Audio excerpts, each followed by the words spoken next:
Adventure in Pipeman on W4CY Radio.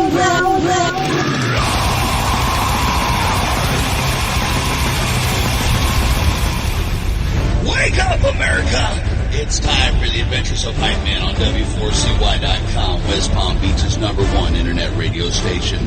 Here's your host, the Pipeman. She saves them all. We cherish you, mother, like things at your fiery altar. Behind you, mother, her name has gone. Please just a little longer. This is the Pipeman here on the Adventures of Pipeman, W4CY Radio, and I'm very excited about our next guest because they're badass. So let's welcome to the show, Monolith. How are you? Hey. And I did pronounce it right? Like, yeah. That's my biggest fear, is pronouncing band names wrong. And if it's something I'm not sure of, I'll ask ahead of time. But this one I was pretty sure of. But then after I said it, I'm like, oh, let me make sure. Because you never know nowadays. Yeah, what we did is we picked a band name that like 20 other bands had so that everyone would know how to say it. Yeah, there you go. That's a perfect idea. It does seem like that nowadays. How do you do band names nowadays? Like, that's why people are using symbols and letters upside down, because it's like every band name is taken. Yeah. I know, and if Prince owns the symbol thing. That's done. Right. It's like, so we don't know. We just I don't even know how we did it. We just threw a whole bunch of them in the hat. We talked about the sound of the band, us, all of it. It's just, then it showed up. See, if I started a band now, I think just to be funny, I would just have like no name. It's like, instead of a symbol, it's just a blank space. That is partially funny. I also think I also think what is interesting, and in life, I grew up where pets had pet names, but then I started to spread out and meet people from the South who named their pets like actual names. Like, oh, I hate that. To be honest, like, I know people that their dog is named Bob. Yes, Robert, not even Bob, Robert. Like, right. Yes. And yes. when they use, come over here, like, they use human names, but they're not even like unique names. They're like the most common human names there are, and it's just weird. Right. So we considered naming the band Andrew or Billy or something. That's actually a good idea too, man. That would be great. It'd be like just and it's nobody's name in the band.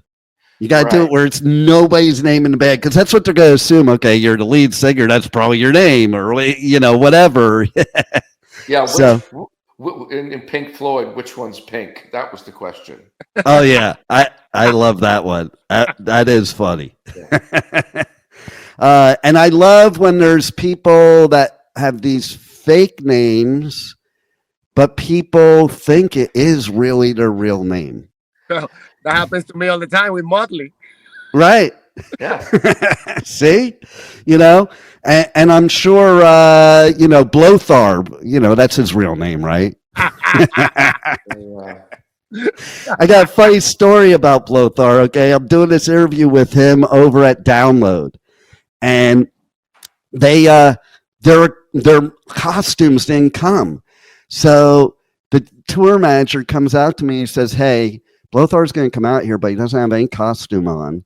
So like, don't let anybody know. But then Blothar was fucking with people. Like, there was a photographer right across from me during the interview who had like some gummy bears, and he goes to the dude. He's like, hey, you, hey, wait, let me have those. And you could totally tell it was the Blothar voice, and Guar was playing there. Still no clue whatsoever.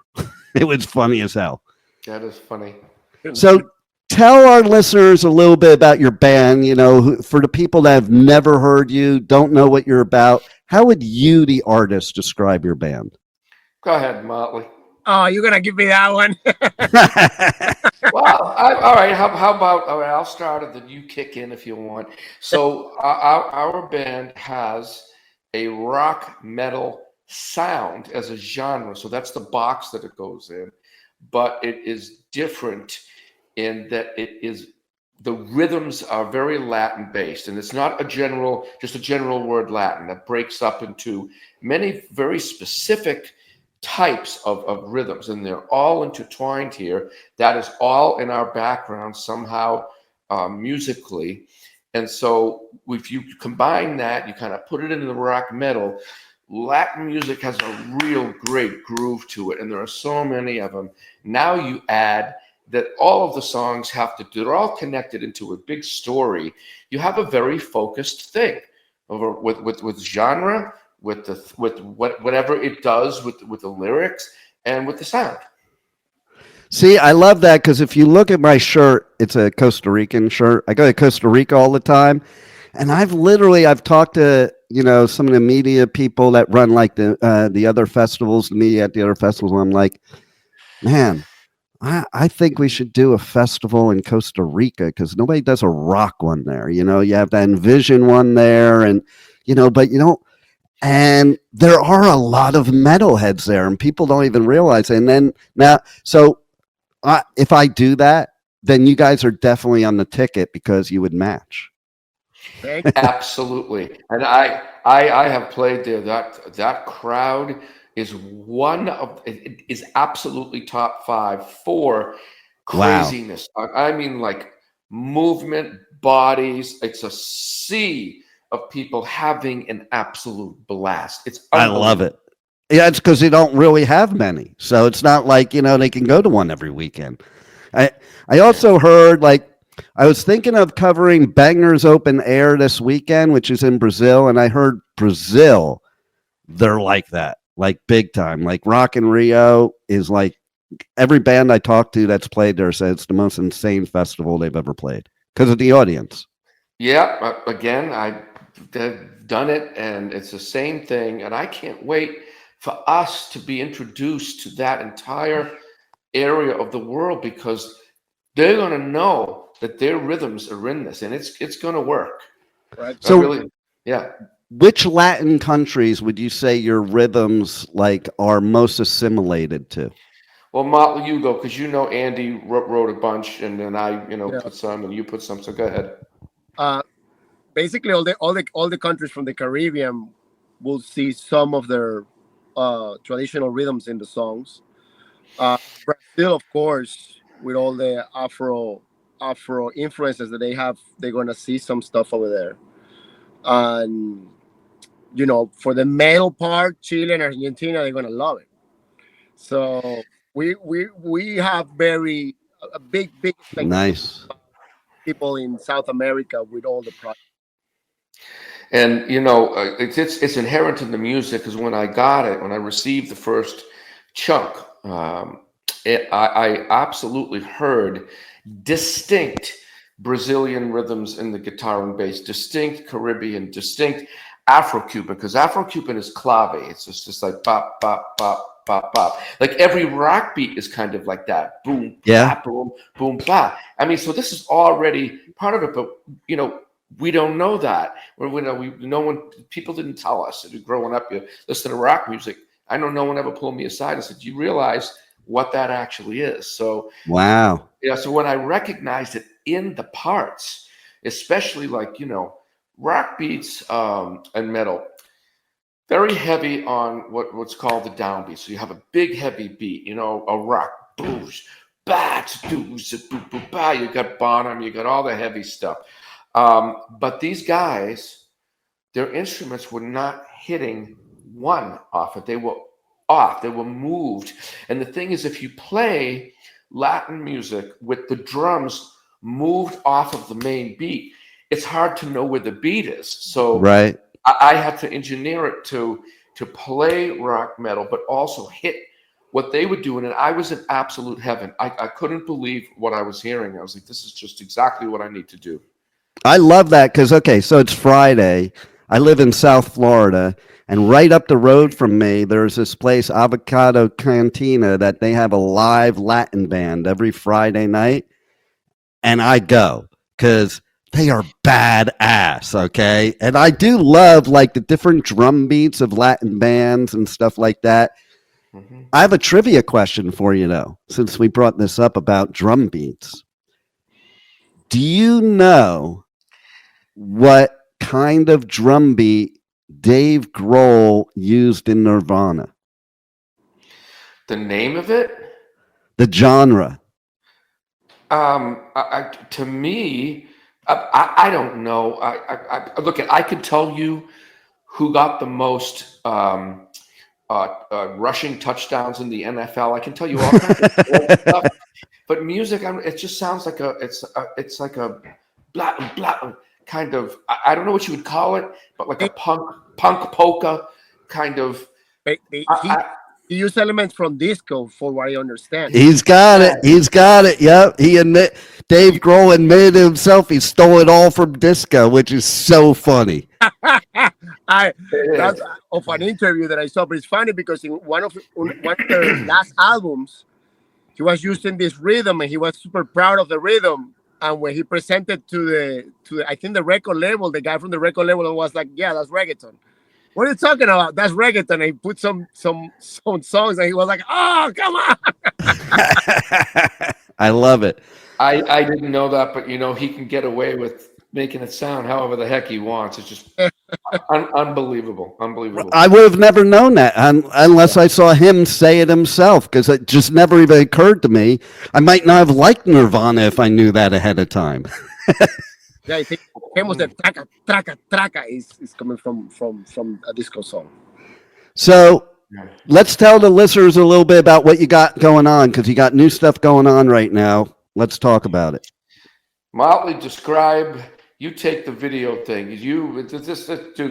Did this guy put the stuff together on paper, like every second, like every minute of the day? As soon as I landed, everything was accounted for. Every second of the video, the concept. Go ahead, Motley, give it to him. So yeah, for the new listeners, we are the band Monolith. We have 2 singles already out with the videos. The videos are gorgeous. Everything is connected. So the story is basically you are receiving a chapter by chapter of a story. Very soon is coming the 3rd single. And the first single is about people in power and all the stuff that they do. The second single is about one of our main characters, which is the mother of the star child, which is the main character of the whole story of the album. The sacrifices that she have to do to keep his son, going. The third song is coming out very soon. I don't want to give too much into, but it's more about situational things that are happening. And little by little, we're going to be releasing more and more and more and more. In the meantime, we're collecting data about the whole situation and try to make sure that we do the right thing for the fan base that we are creating with all this. Nice. And there is a lot to talk about in songs nowadays, for sure. Yeah. We're trying to do the best that we can and not leave holes open in any of the different aspects of the production of the song, musically, lyrically, video wise, production wise, everything, instrumentally, everything.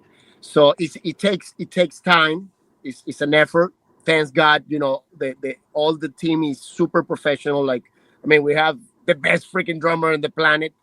The guitar player is a producer for years, for libraries. So the guy knows to do every single rhythm that you can imagine. Plus the background of the guys is unbelievable. He has been working with a lot of people from the Caribbean, like from Haiti, from Cuba, Puerto Rico. So the guy is a library for real of rhythms. an amazing bass player too, and vocalist. So when you add all that with Mike and the production team that we have, the management team, the product that we're trying to give to the people is like the top notch that you can get right now. I love it. That's great. And you're right. It does take time. I think that's one of the benefits that happened from COVID, from the lockdown, is that musicians finally, remembered what it was like to actually create instead of being on a hamster wheel, and just let's put this record out real quick and blah, blah, blah, blah, blah. And then you put it out as an artist and you're like, well, that's not really what I would want the finished product. But, and now I think artists have the ability to take that time and realize that they need to take that time to create the best music. Yeah, because it is about that. And another aspect of the Monolith music is we really reevaluate it and make sure that it's digestible. And we have to go through some changes because it's so easy to write and write. And I learned the hard way. I'm not a singer, but I work with them, producing my own music solo album. I realized there was a difference between writing a lyric, somebody singing it, and not only someone singing it, but somebody actually listening to it. Yeah. It's a whole different thing. So we reevaluate. It's like, what is the name of this song? Do you hear it? Are people going to say this word? Are they going to sing this? And you have to go and maybe tweak some things to make sure that the message just hits. What's the message? How about this? What a song like do da da da doesn't mean anything, right? But you sing it. Right. She loves me, yeah. The Beatles, bing, bing, bing, bing, bing, bing. So how about with the Beatles? How about Revolution Number 9? Like, I can't believe I used to listen to that over and over again, and that's all they're saying, the whole thing. That's true. So we have to balance it because we have to keep the integrity of Monolith, which means the story, the sound, and the presentation of these really, really high-end videos that we've been giving to people. So I love it. It's a whole thing. Because to me, music is multiple things. It's not just a song. I think it's all of it. Like you're talking about, it's the videos, it's the production, it's the live, it's, it has to be something that hits all senses, is what I think. Yeah, it does, and it has to. But it has to be delivered that way, though. You can't. If a musician just plays a part, that's not the same as if his soul is in it. No doubt. What I found was very, very, very interesting for me is when I am music with people, I'm inside of all of them, like with the soul. I would really connected to everybody. And when you've got a group of people that's like-minded like that, the whole thing is just powerful. Yeah, 100%. And, to your point before, you can tell if a band is going through the motions or if they really have their heart and soul in it. And I was talking about this in an interview yesterday. There's one band that I actually love, but I go and I do all these coverage at all these festivals, and it's the ongoing joke backstage between all the media people that this is like the most boring band live ever.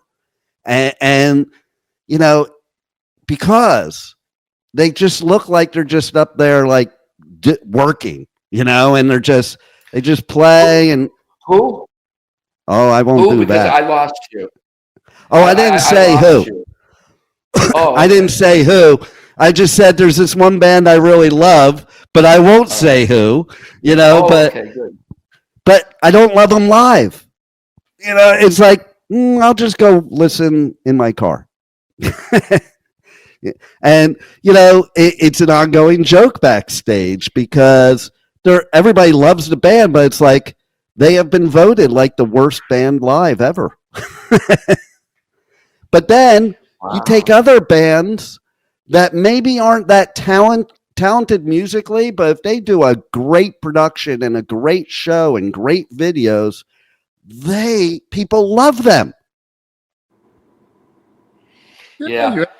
Everything is a balance. You got to try to give your best all the time, every time, in every single aspect, because in the end, people is paying, and if you don't give yourself the, all that you can, people notice it. People feel the energy. People notice it. Oh yeah.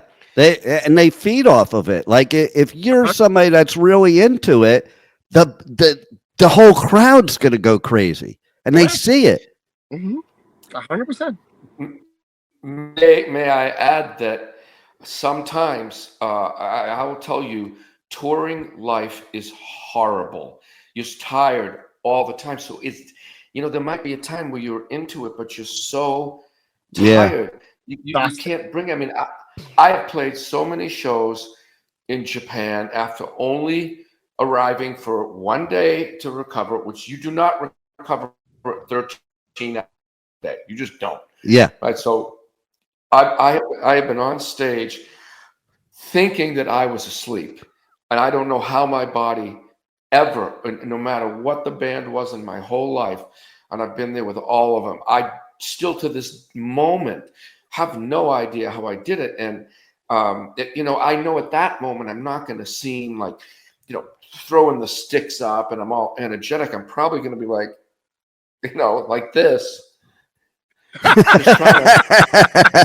love that. That's how the star can let you video. It's in the Oligarchs video. That's my sister's move. My sister does that.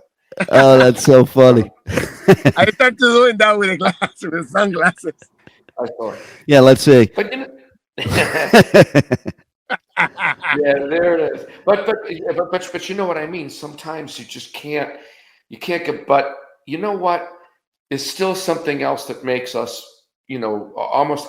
We don't understand really what we are fully as a human person. And there's this other thing. There's this other part of us, and it's got to have meaning and their soul and all that stuff. It does come out. But I'm just saying that sometimes it's just brutal to even get to a stage and play. I'm glad you brought that point up, because I don't think people understand, they don't understand how grueling it can be sometimes. Even me, like, I'm not a musician, but I go on tour and I do all these festivals, radio coverage, and like starting next weekend, okay, I'm at a festival every weekend till October. Okay. And now post COVID, the festivals aren't 2 and 3 days. They're 4 days and then a pre-party. So it's basically all week. And, it's like people call me, oh, you're living the dream life, going all over the place. And part of that is true. But then they don't see the other part of it where, like, I don't sleep for 6 months, or whatever, you're sick or whatever, or the festival dust. Hey, like, man, I can't breathe most of the time because of the festival dust, and you lose your voice, and there's certain things about it that are great, and there are others that are just grueling. And then you guys as musicians, man, it's even worse. Like, I even wonder how sometimes singers sing at a festival with that festival dust, or like I see some bands where like they have the costumes on, or they have big leather jackets on, and it's in Florida, and it's 80 million degrees and 100% humidity, and that's like torture. I was at Hellfest, and it was 104 degrees, and I'm like, how do bands even perform in that? You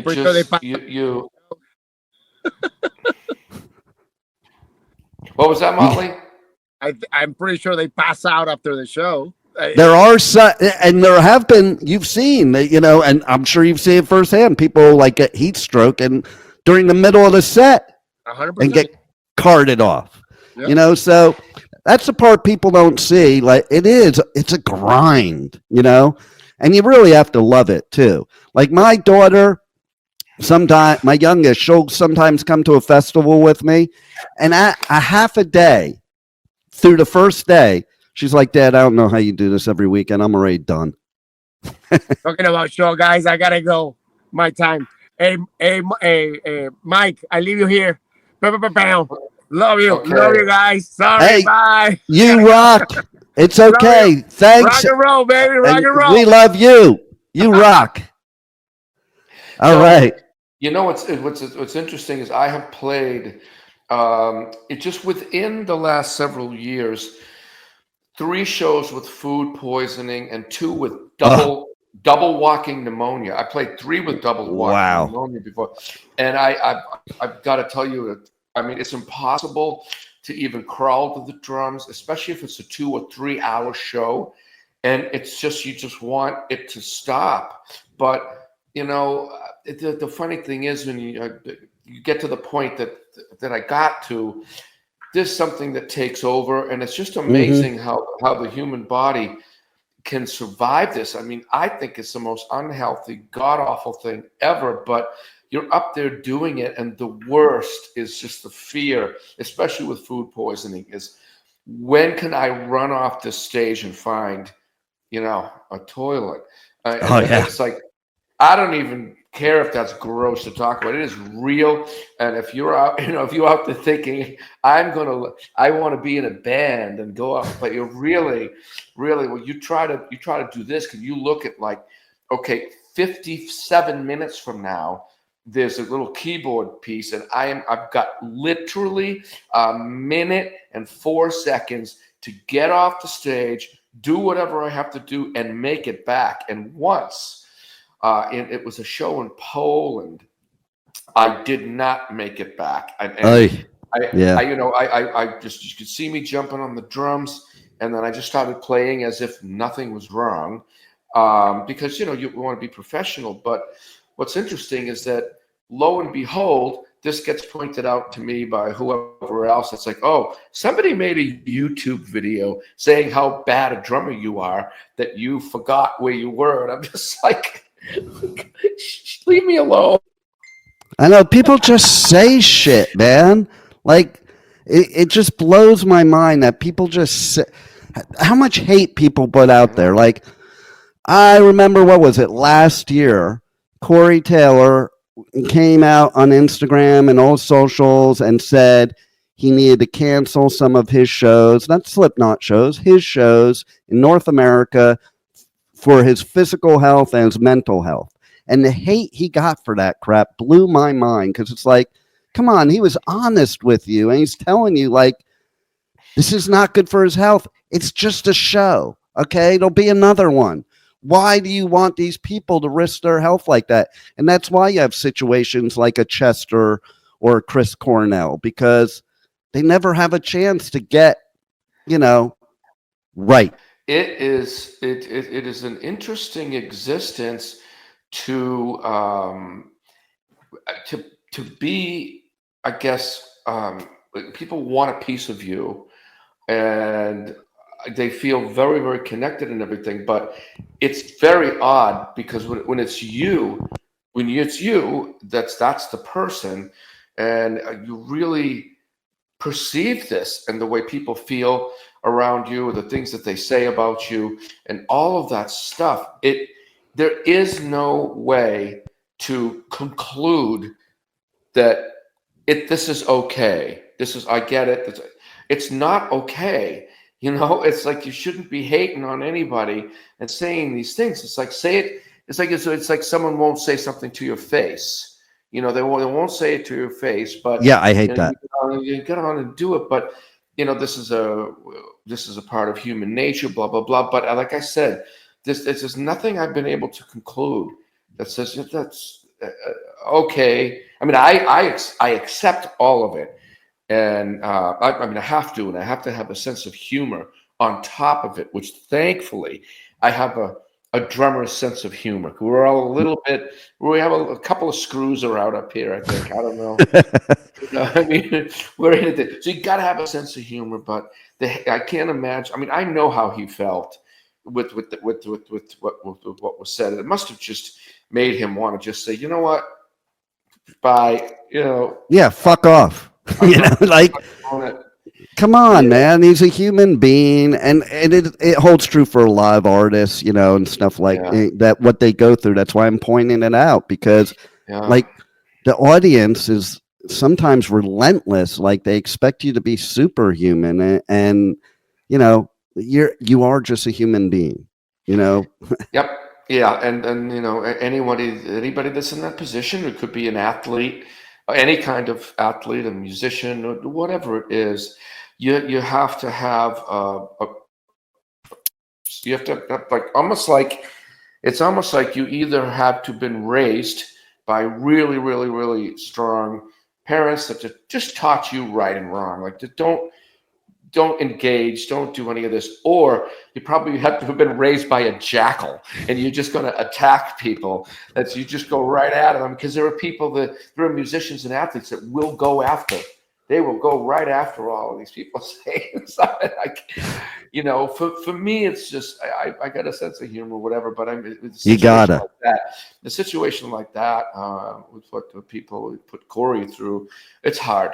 But, but you just look at it and go, well, I'm just simply going to do what I'm going to do over here. And you go to the next thing, and that's all you can do.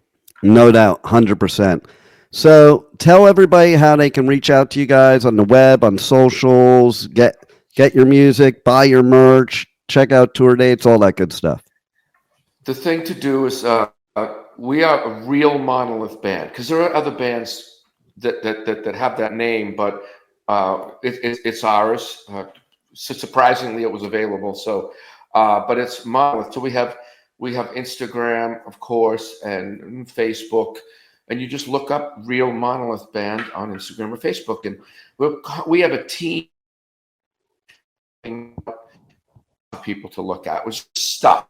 You just go there and just behind the scenes. You've got, we have so much content. We were very, very, very, very cognizant of this before we even got together to film this just chunk of videos with this amazing video team, a group of people. So we have like cell phone footage of let's say what the camera was seeing, or of us looking at the screen that the camera was projecting to, like, it's all kinds of cool things, like, ooh, it's like, oh yeah, well, I always wanted to know what that looked like or something. So I love that. And I had a couple of cameras on my drums, and I turned over that footage so that it's like, oh, you just got that camera the whole time, and you actually hear the real drums that were being played during the video, which it's not any production or anything. It just sounds like drums in a hallway, whatever. Right. But just stuff like that is real. It's real. Well, that's what I was going to say. It's real. I'd rather have that than just it sounding perfectly. And I think that's a thing nowadays too. People don't want perfection and polish. They want real. Yeah, and there's a balance. For example, what I learned writing music did two things for me. One thing that it did is it allowed me to get a feeling for what it was like to actually work with me as a drummer, because when I write music, it's not about the drums, it's about the song. And so when I go to play the drums for a lot of my songs, if you listen to my entire solo album, I'm not under Mike Mangini, it's under Mangini, and you can find it for free if you want on Spotify or whatever your service is. But what happens is that the songs that are the most singable and powerful have the drums that are the most simple, which at first when I released it aggravated a particular audience that was looking for fireworks and stuff. And I was like, yeah, but I'm going to ruin the song if I put too much. And so that's one thing. So I got a feeling for what it was like. The other thing is that the actual words and the melodies and the way that things sound hits the brain first. Yeah. You don't process like do do do do da da da whatever, or there's so many songs that the artist will tell you they're just blabbing stuff. It's just here it is. So it's the sound. Yeah. And you learn that. So with Monolith, we're really cognizant of these things. So we're just that's all I got to tell you is everyone's very aware, and we put it out there. We talk about it. We make room for each other. But here's the bottom line: that's very important. Is that if you see a digital file, especially with the string instruments, guitar number one, and a piano is still strings, It's just, even though it's synthesized now. But if you look at the wave files, they are walls. It's just a wall. If you look at the drums are very spiky, And so if you think about this for a minute, how is it possible that a spiky thing like drums that are hit, not like a drum machine doing it, but a human being doing it, and you're not going to get every hit to go exactly the same. How are you supposed to hear that behind the wall of sound? So what you have to do is find a balance with production so that it's real. You can actually, if anybody heard my isolated drums, I can hear my pedal actually moving. So no one's going to say, oh, that's a fake this and fake drum. Something. Well, what did I make a fake pedal? I know, right? You can actually hear it going zoom, which you can't really do with all the music, but you have to engineer it so that it cuts through that wall, especially with rock or metal. The guitar is just an absolute wall, period. Most of the time. So that's a good way of putting it, for sure, because most people, they kind of don't understand that concept. And the way you put it, like, that's spot on right there, and it is kind of hard to match them together. It's like matching a square with a circle. Yeah, it's interesting stuff. And for anybody listening that knows the difference when they hear certain kinds of music, that like the bass drum cannot possibly be real fully. It just can't be, because every hit is exactly the same, and it is not sound enhanced. It's often just sound replaced, right? And there are certain kinds of music like that just trigger, like the speed metal stuff. But let me give you an example with Monolith, where a moment where I used my feet a certain way came up, and I kind of was taken back because I thought, am I missing a note? Did I, but the thing is, we didn't sound replace the bass drum, and it's dynamic. So some of the moves, like this foot hit a little lighter than this, the note's there, and there are, there's manipulations you could do to just get it so that it's heard. But, one has to be very careful with things. So the point is that it's real. You will hear these dynamics, but there's enough production post, because I know, because I engineered the drums and submitted the tracks. I was like, here they are. And then our other guy, Gabo, got them and did his little tweaking. And then our mix engineer, Dan, got it and did what he did with, like he made the lasagna. So he made the lasagna. So it did very, very well. And that's got to be tough too, of a mix engineer, that people are submitting. They're not giving you the raw tracks, which you would prefer, because then you can really manipulate and sculpt it how you hear it. But in our case, it's stems that are given, and it's a little bit more difficult, I think, if I was a mix engineer. But the bottom line is that it's real, that you hear and feel the dynamics, and that with production and a wall of sound, with Monolith, Andy, our guitarist, has dynamics.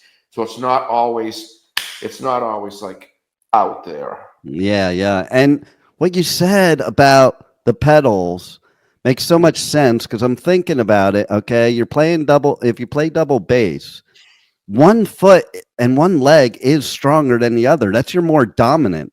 So it's kind of hard to have them both do it exactly the same, because nothing you do in life is like that, because you have your stronger side. Well, always. And I made a career out of flipping the drum kit around and learning to play very strongly with, quote, my weak side. But what I found interesting for the 6 years that I learned how to play the opposite way is that as my weak side got stronger and stronger and stronger and was able to match the velocity, my strong side got even stronger because my brain was sending a signal to these limbs that were like, I don't know what to do, so my brain's like bang, bang, bang, bang, bang. So now this brain gets turned over to the strong side, that with my right foot and my right hand accept the signal from the brain much more quickly. And like, whew, my speed went through the roof on the right side. And I'm like, no matter what, my right's going to beat up the left. This is how it's going to be. It's just how it is, Like I surf, I skateboard. And if I try to do the opposite, like I'm goofy, and if I try to do normal or regular, I don't even know what I'm doing. My brain can't handle it. It's interesting that there's a science to training yourself to be as symmetrical as possible. If you go after the interview and you take a good look at some of the drum kits that I've used, or you even go to my YouTube channel, whatever, and you see not my drum kit from Monolith or from my last Dream Theater tour, but if you go prior to that, you'll see an absolutely symmetrical setup. And I have to be, quote, even on both sides. But as you're saying, at the end of the day, you still have your dominant side. Anyway. No doubt. So is there anything else you want to tell the listeners about what's going on with Monolith or anything that we have not covered already? No, we've covered it. Except one thing, that as far as our plans and things like that, we are adjusting to this new environment that's out there. In other words, we're not the first band. It's like, well, you know what? We're not going to put out some album. It's going to be released in a month. And, we'll do a little teaser and then bang, the album comes out. Well, you will know, wait a minute. We're going to just collect the data. We're putting songs out and videos. We're just going to keep doing it.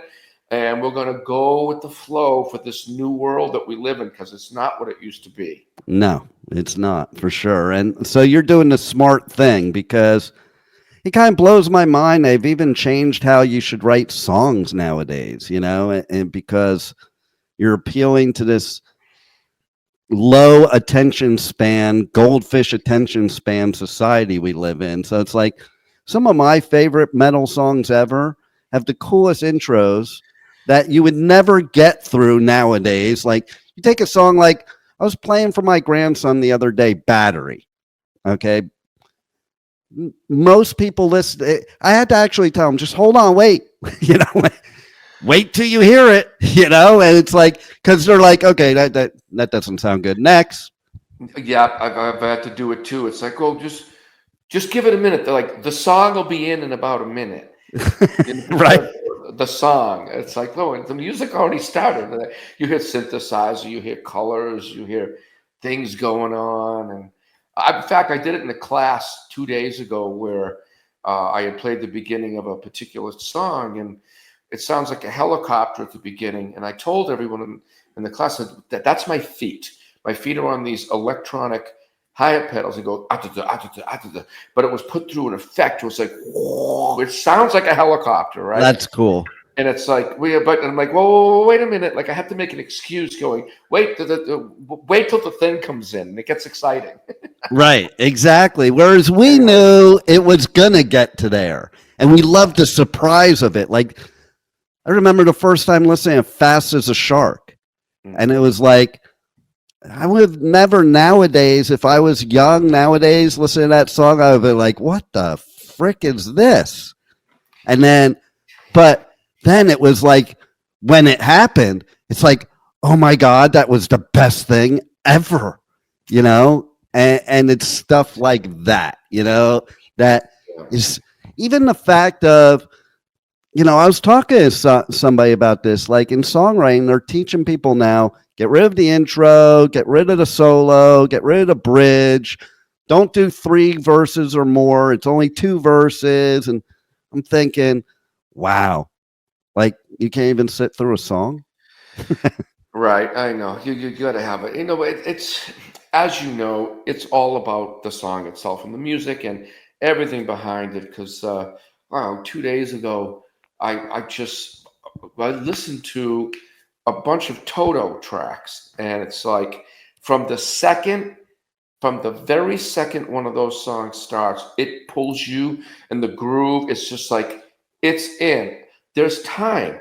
The song does come in, but it's usually pretty quick, and they get you right there. But that's well done.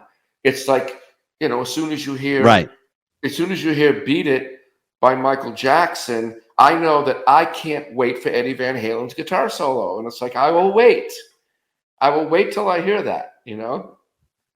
But it was great. You guys are badass, and I thank you for making such great music for us, and thanks for being on the Adventures of Pipeman. You are welcome. It was an adventure. Thank you for listening to the Adventures of Pipeman on W4CY Radio.